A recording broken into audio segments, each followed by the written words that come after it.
Edu learning point.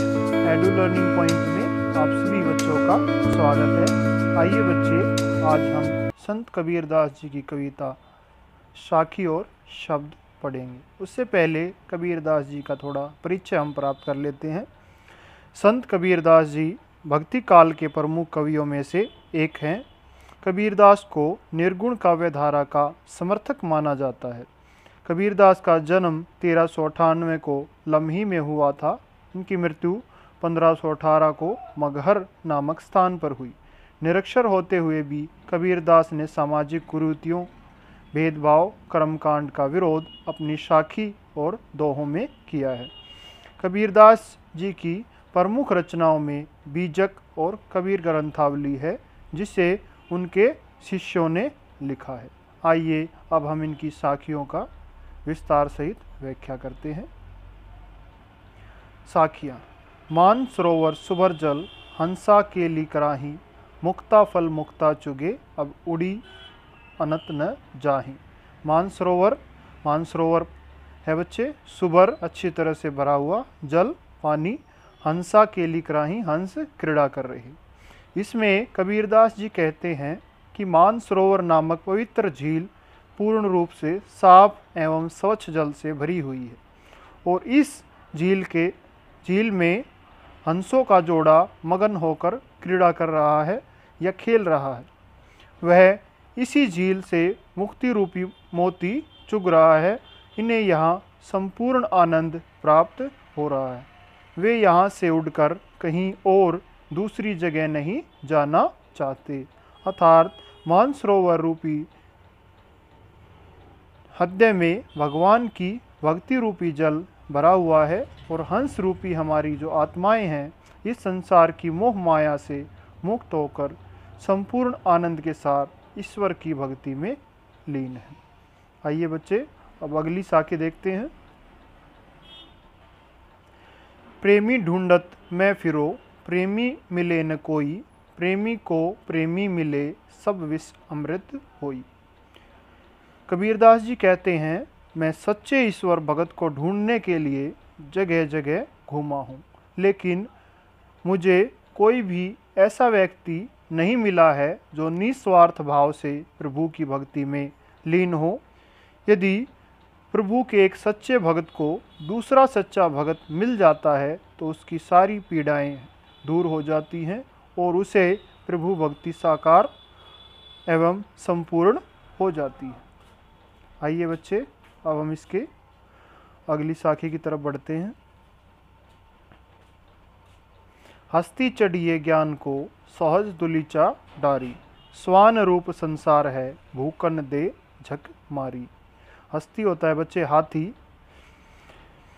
Kabirdas ji कहते हैं कि जिस तरह हम कोमल गलीचा डालकर हाथी की सवारी करने के लिए हाथी पर सवार होते हैं, स्वान रूप संसार है। स्वान होता है बच्चे कुत्ते, और हाथी कुत्तों के भौंकने की परवाह नहीं करते हुए बेखौफ अपने मार्ग पर आगे बढ़ता रहता है। उसी तरह हमें भी ज्ञान रूपी हाथी पर सवार होकर बिना प्रवाह किए अटल होकर सहजता से चलते रहना चाहिए और कभी भी अपना मार्ग नहीं त्यागना चाहिए। ये संसार के लोग तो स्वयं ही थक हार कर चुप हो जाएंगे, इसलिए हमें इस संसार की परवाह न करते हुए अपना कर्म करना चाहिए, फल की इच्छा नहीं करनी चाहिए। अगला है बच्चे,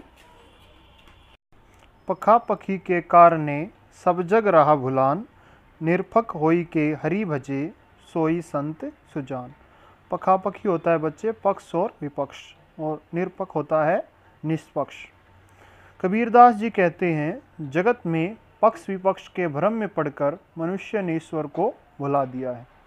जो व्यक्ति निष्पक्ष होकर भगवान की भक्ति में निस्वार्थ भाव से लीन रहता है, अर्थात जो इंसान ईश्वर को धार्मिक आधार से ऊपर उठकर पूजने लगता है, वही संसार में सच्चा और ज्ञानी संत कहलाता है। आइए बच्चे अगले साखी की तरफ। हिंदू मुआ राम कही, मुसलमान खुदाई, कहे कबीर सो जीवता, सो दोहू के निकट न जाई। कबीरदास जी कहते हैं हिंदू ईश्वर को सिर्फ राम के रूप में देखता है और जो मुसलमान है उसे सिर्फ खुदा के रूप में देखता है। इस संसार में वही इंसान शांतिपूर्वक जीवन व्यतीत करता है जो ईश्वर को नाम, धर्म, जात पात आदि के भ्रम से ऊपर उठकर सच्चे मन से पूजता है, क्योंकि जो ईश्वर है वो एक ही है और इस संसार के कण कण में व्याप्त है। उसके नाम अलग अलग हो सकते हैं।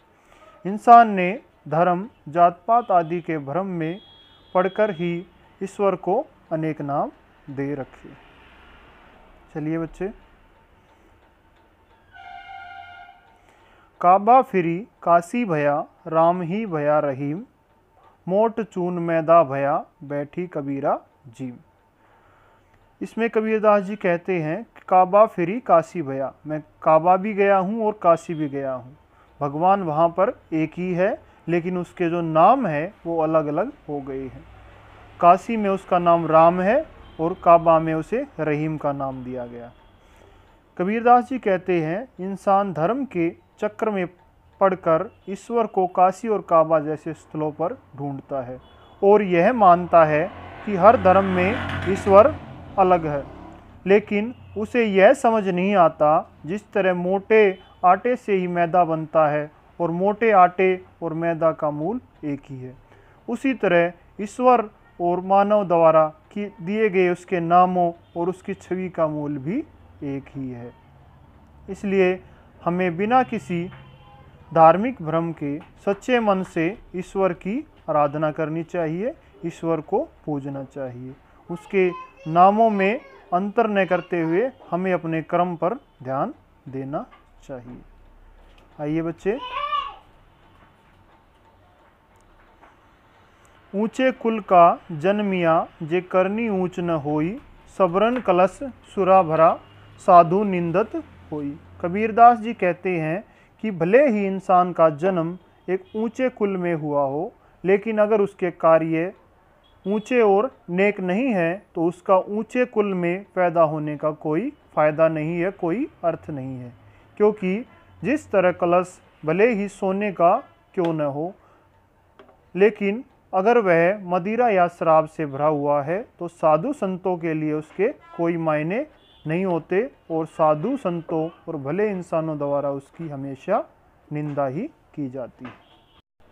प्यारे बच्चों, इस वीडियो को ज़्यादा से ज़्यादा लाइक, शेयर और कमेंट करें और अपने डाउट हमें मैसेज में लिख के भेजें, जिससे ज़्यादा से ज़्यादा बच्चों